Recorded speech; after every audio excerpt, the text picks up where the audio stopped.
दोस्तों, इमली की चटनी बनाने के लिए हमने इमली को ओवरनाइट पानी में भिगो के रखा था। ये मैंने यहाँ पे 1.5 कप इमली यूज करी थी। तो इस इमली को हमने अच्छे से इस तरीके से मैश कर देना है, ताकि इसके अंदर जितना भी खट्टापन है, जितना भी इसका मसाला है, वो अच्छे से इसमें निकल जाए। आप चाहे तो इस पे स्पून का भी यूज कर सकते हैं, बट हाथ से ये अच्छे तरीके से निकल जाती है। इस तरीके से हमने इसको निचोड़ लेना है। जितने भी पल्प हैं इसके, जितना भी है, इसको इस तरीके से निचोड़ के आप निकाल लीजिए। देख सकते हैं सारा पल्प हमने निचोड़ के निकाल लिया है। अब इस मिक्सचर को हमने एक छाननी से छान लेना है, इस तरीके से, ताकि जो भी ये गुठलियां रह गई हैं या जो भी और रह गया है, सब ये सारा छन करके इसमें निकल जाए। देखिए दोस्तों, ये सारा हमने छान दिया है और ये हमारा नीचे सारा इमली का जो पानी है वो एकदम रेडी हो चुका है। अब हम इसे चढ़ाएंगे गैस पे। अब हमने इमली को, जो हमने पेस्ट निकाला था, इसको हमने गैस पे चढ़ा दिया है गरम करने के लिए। इसके साथ साथ अब हम इसमें ऐड करेंगे 1 कप पानी और अब हम इसमें ऐड करेंगे चीनी आप या गुड़। आपने जितना इमली लिया है उतना ही आपको गुड़ या चीनी उसी क्वांटिटी में, सेम क्वांटिटी में आपने डालना है। और यहाँ पे मैंने डाला है 1 कप चीनी।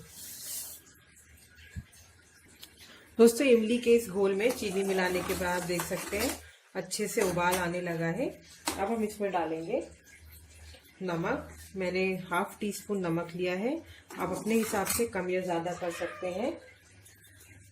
1/4 टीस्पून काला नमक। आप दोनों ऐड कीजिए, इससे टेस्ट बहुत अच्छा होता है।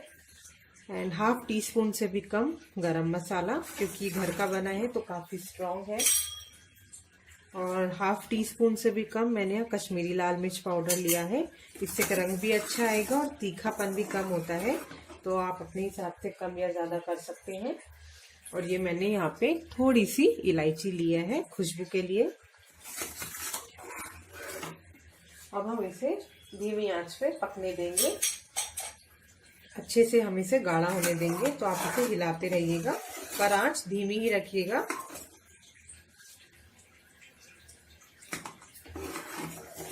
आप चाहें तो एक बार इसका जो मसाला है आप चेक कर सकते हैं, ताकि आप इसे, अगर कोई चीज़ और ऐड करनी है तो आप कर सकें। अभी आप देख सकते हैं ये काफ़ी पतला है।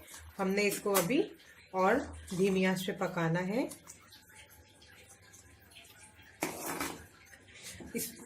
मैंने जितना भी इसमें ऐड किया है उस हिसाब से सब कुछ परफेक्ट है। तो हम इसे धीमी आंच पे पकने देते हैं। देखिए दोस्तों, हमारा इमली की चटनी बनके एकदम रेडी है। आप देख सकते हैं, आपको थोड़ी ये पतली लग रही होगी, लेकिन ये उतनी पतली नहीं है, क्योंकि इमली की चटनी जो है वो रखे रखे गाढ़ी हो जाती है। इसलिए ये इस तरीके से इतना बिल्कुल परफेक्ट है। ये आप इसे 1 से 1.5 महीने तक फ्रिज में एयरटाइट कंटेनर में रख के यूज कर सकते हैं। आप चाहें तो इसे समोसे के साथ, चाट के साथ, जिस भी किसी चीज के साथ आप चाहें इसको सर्व कर सकते हैं।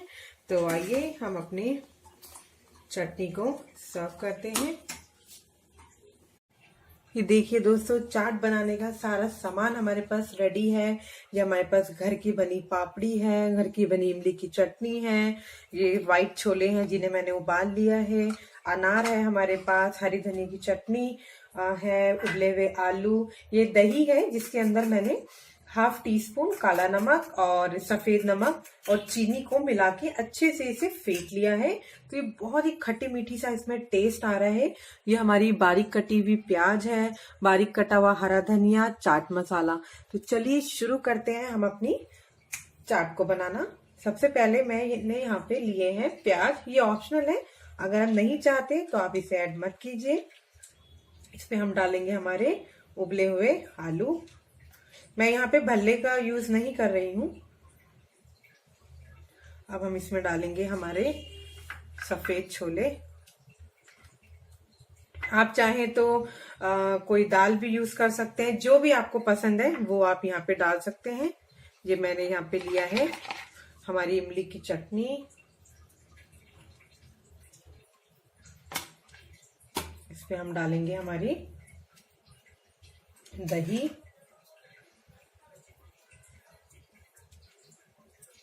ये देखिए, अब इसमें हम डालेंगे हमारा चाट मसाला। ये मैं आपको लाल मिर्च बताना भूल गई थी, ये ऑप्शनल है, अगर आप नहीं चाहते तो मत ऐड कीजिएगा। इसमें मैंने दोबारा से डाली है इमली की चटनी खट्टे मीठे टेस्ट के लिए। इस पे डालेंगे हम हरी धनिया और पुदीने की चटनी। इसमें ऐड किया है मैंने कटा हुआ हरा धनिया, और एक अच्छे कलर और अच्छे फ्लेवर के लिए अब हम इसमें डालेंगे अनारदाना। ये देखिए दोस्तों, हमारी चाट बनके एकदम रेडी है। तो चलिए हम अपनी चाट का मजा लेते हैं। यहाँ पे थोड़ा सा हम और दही ऐड कर देते हैं। सारी दही मैंने यहाँ यूज कर ली है। चलिए अब हम अपनी खट्टी मीठी चाट का मजा लेते हैं।